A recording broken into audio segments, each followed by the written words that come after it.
आप लड़ेंगे, माँ लड़ेगी। अब जब तक नामांकन नहीं कर देंगे तब तक आप लोग मानिएगा नहीं।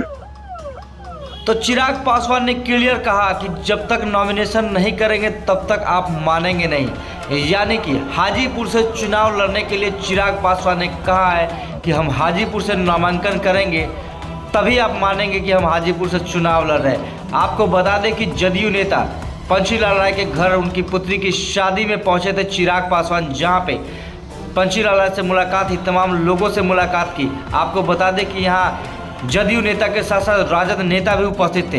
वहीं चिराग पासवान मुख्यमंत्री नीतीश कुमार और बिहार सरकार पर काफ़ी तंज कसा और जातीय जनगणना पर भी सवाल खड़े कर दिए। और देखिए चिराग पासवान ने क्या कहा। भाई कितनी बार खोले? हाँ, आप लड़ेंगे, माँ लड़ेगी। अब जब तक नामांकन नहीं कर देंगे तब तक आप लोग मानिएगा नहीं। टीएमसी सांसद को लेकर गौमूत्र का विवाद हो रहा है। गलत है, गलत है ये। संसद में जिस तरीके से माननीय सांसद के द्वारा इस तरीके की भाषा का इस्तेमाल किया गया, ये गलत है। ये कहीं ना कहीं उसी सोच को बढ़ावा देता है जो सनातन विरोधी सोच है। खैर, इसके पूर्व में भी उनके कई वरिष्ठ नेता सनातन धर्म को समाप्त करने की बात पहले भी कर चुके हैं। ऐसी बातों को निरंतरता में उठाकर समाज में असंतोष उत्पन्न करना, समाज में बंटवारे की भावना को बढ़ाना।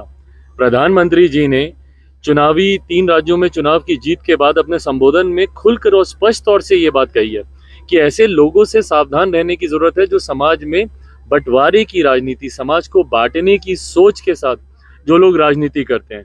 ये उसी का एक उदाहरण है। बहरहाल आज सदन में उन्होंने माफी भी मांगी है, इस पे खेद उन्होंने व्यक्त किया है।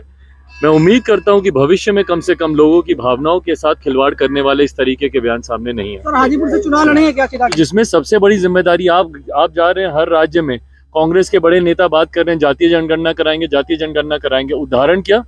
बिहार की तर्ज पे। क्या बिहार में हम लोग जानते नहीं है किस तरीके से जातीय जनगणना हुई?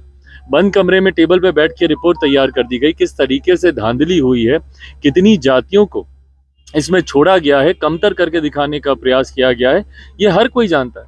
इनके मुद्दे ही गलत थे और इनके ज्वलंत विषयों पर खामोश रह जाना, और खास तौर पर मुख्यमंत्री जी के, हमारे बिहार के मुख्यमंत्री जी ने जितने अपशब्दों का इस्तेमाल किया, उस पे इंडी गठबंधन के लोगों का खामोश रहना ही सबसे बड़ा कारण बना है विपक्ष की हार का।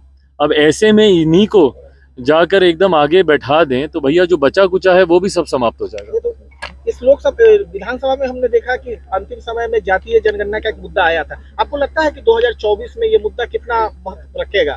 भाई महत्व तब रखेगा जब आप सही उदाहरण से सामने आएंगे। अगर आप बिहार का उदाहरण दिखा के अगर आप जातीय जनगणना की बात करेंगे तो लोग भली भांति जानते हैं कि जिस तरीके से यहाँ पे धांधली हुई, अगर इसी तरीके से करनी है तो रिपोर्ट आप आज ही साझा कर दीजिए ना। आप रख दीजिए जनता के सामने। फिर उसमें फिर जनगणना का दिखावा करने की जरूरत क्या है? कितनों के यहाँ जनगणना हुई है हम लोग भी जानते हैं यहाँ पे। तो ऐसे में हमको नहीं लगता, देखिए आज की तारीख में विकास बिहार, अगर आप देखेंगे मध्य प्रदेश में जिस तरीके से महिलाओं से जुड़ी हुई योजनाओं का लाभ भाजपा की सरकार को वहाँ पे मिला है, जिस तरीके से लाडली योजना है या महिलाओं से जुड़ी हुई और योजना, जब तक आप सही योजना लेकर नहीं आएंगे और उन योजना को धरातल पर नहीं उतारेंगे। योजना बिहार की शराबबंदी की तरह नहीं होनी चाहिए ना कि कहने के लिए हो गई और धरातल पर खुलेआम जहरीली शराब बिक रही है।